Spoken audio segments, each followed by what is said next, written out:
I have early onset osteoporosis. I felt like it would be good to share my story. I found that when other people share their stories about when they have anything regarding their health, that it can just be encouraging. And I wanted to share a little bit about my story and why I went in the first place, what I found out, and what I'm thinking now. So this is all so very recent. A few weeks ago, I was actually, no, 6 months ago, I was at the doctor. And the doctor, I went in just for a regular physical. And we did my health check.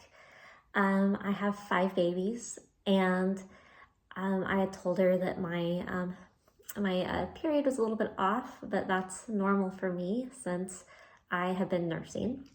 But she said, just in case, I think we're gonna get you a DEXA scan. So I didn't really know what a DEXA scan was. I asked if it was covered by my insurance, especially because I'm younger, and she said, I think that it will go through because of some of your symptoms that you've told me about. So I did not go in to get this DEXA scan. You're not supposed to go whenever you're nursing, and I was still nursing my baby. And I held off.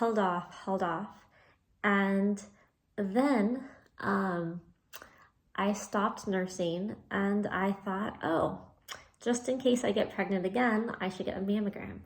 So I got a mammogram, which I was actually kind of worried that I might have something wrong because I have a dense breast tissue, but the results came back and it was good.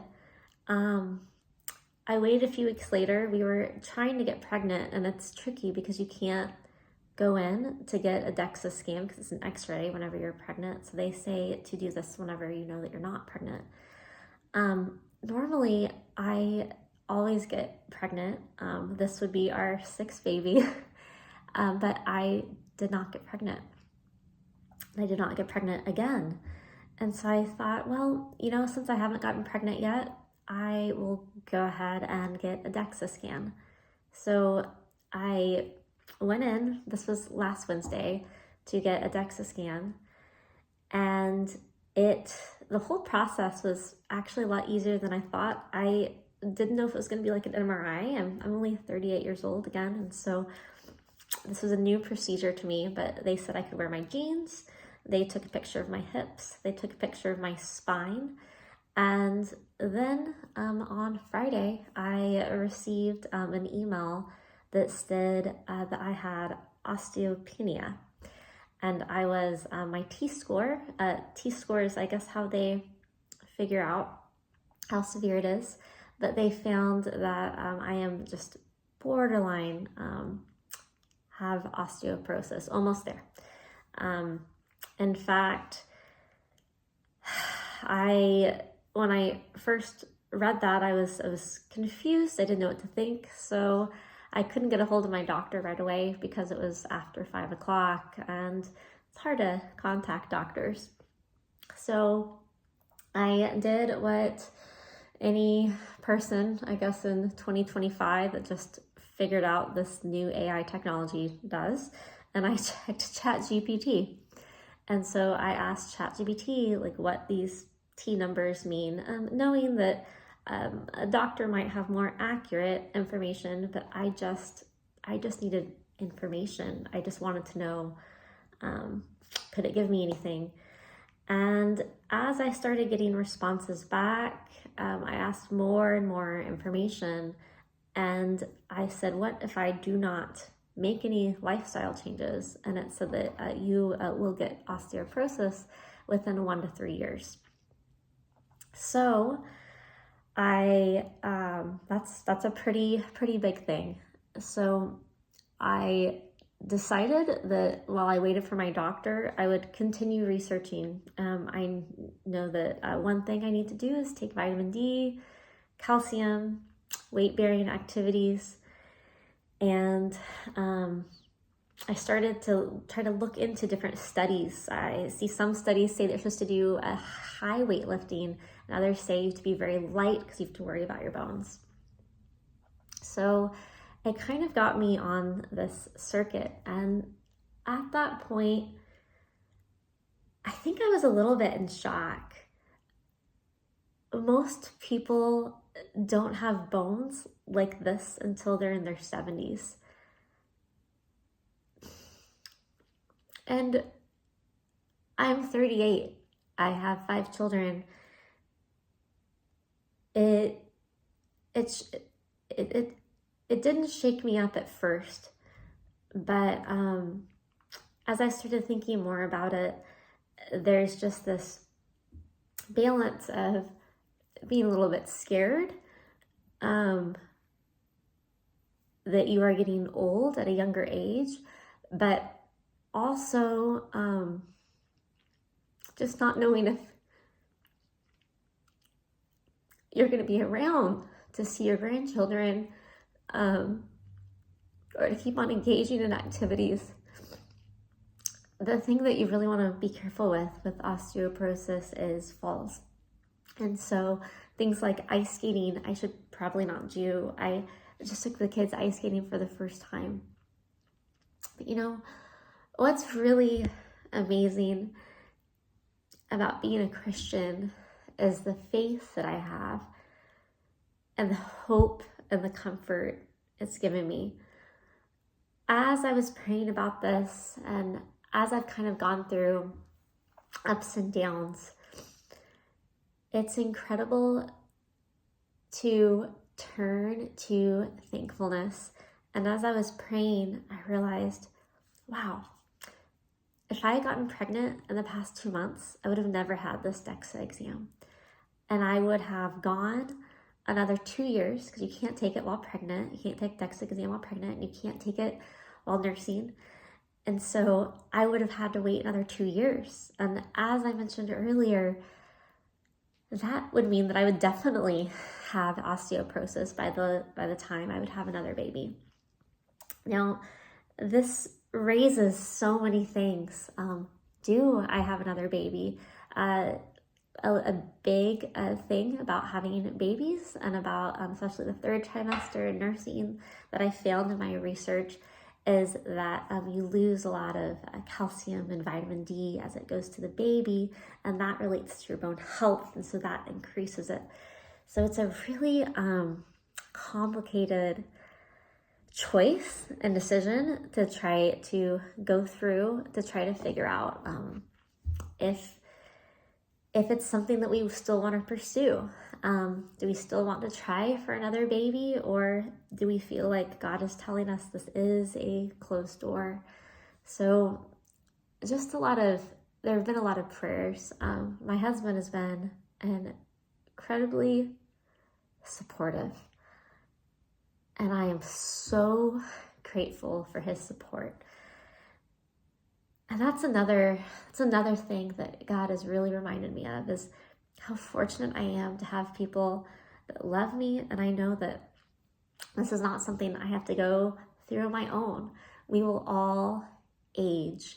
We will all get to this point. My point might be a little bit earlier, or maybe this is such a blessing that I was able to learn now that I can take these preventative steps to make sure this does not progress. So fast forward to yesterday, and yesterday, as I'm kind of doing my research, I found that I'm supposed to be doing weight-bearing activities. So I go to the gym, and I had not been going to the gym for a few weeks because I was trying to get pregnant, and so I was trying to make sure my body was rested, that I was not as stressed. And I have a history of very high-risk pregnancies, and I thought that might be the thing to do. But so I'm back, and I go in, and the first 30 minutes I had a work emergency. So I am sitting at my computer, and I'm trying to get this done because all I really want to do is just start working out so I can start getting better, and I can start finally working out and starting to maybe reverse some of this osteoporosis so it doesn't increase and maybe it even lessens. So I go there and I got my work done, and then I went upstairs, and I didn't have as much time because I had 2 of my little ones in childcare. And so I thought, okay, well, I'll just skip stretching today. So, which is not a good thing. You want to stretch. But I'm like, okay, I know that squats are good because that can help your spine, that can help your hips. So I go over to get a kettlebell, and I am looking at the different pounds of weights. And as I'm doing that, this kettlebell falls on my finger. It's a 20 kilogram kettlebell, which I think is like 35 pounds. And I have never been in so much like intense pain other than childbirth, but it was intense, and it hurt for maybe an hour. But yet I've never broken a bone before. So I didn't even necessarily think that I'd broken my bone, but then my finger started to swell up and get really cold. And this was about 4 or 5 hours later. Well, I tell my husband I gotta go to the doctor. I find urgent care that's close to my house. I call them. They're closing at 6. It's 5 o'clock. So I go there. There's thankfully, praise God, no wait. And I went in and I got my finger x-rayed, and I have a broken finger. And so I think the most frustrating part is that right after I had after this, I had this pain. I so desperately wanted to work out anyway because I wanted to reverse like the osteoporosis. And so but I couldn't pick up a weight because it was so painful. So I still went to a few weight machines, and I was just desperate. I was desperate to do something, anything, to make a step forward in this. And now, after having this diagnosis, it's a little disheartening, right? It's disheartening knowing that I can't hold heavy weights, and I have to look at different methods of how to do this. But yet, in all of this, I wonder, like, is God trying to show me something? I feel like I haven't heard from God as much as I've wanted to. As a Christian, I pray, I read my Bible, but I remember there was a time in my life that I really felt like I heard God's voice, that now I don't hear his voice as much. But I'm wondering, is God trying to speak to me now? I know if you're watching this and you're not a Christian, that might sound like absolute crazy talk, but I definitely believe in God, and I believe that everything is done with a purpose, that every situation that we're in is for some type of purpose, and it's a good purpose. Now, part of it is we are frail creatures, right? We are never going to live forever as much as we would maybe like to, or you see that guy that wants to live, like he says, like, I will never die. It's a founder of Finmo or something. I've been reading up on him to see if he has any tips for living. But it's fascinating because you just don't know. You don't know what God's plans are for you.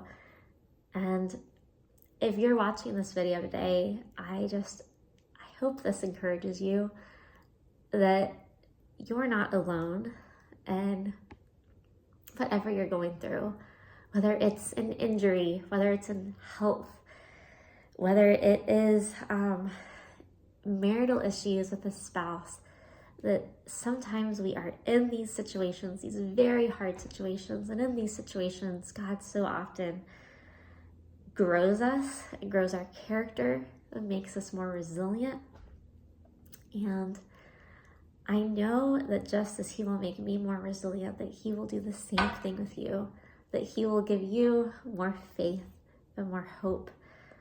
And I just want you to know that I am thankful for anyone that's watching this video, and that it hopefully encourages someone. Hope you have a great one.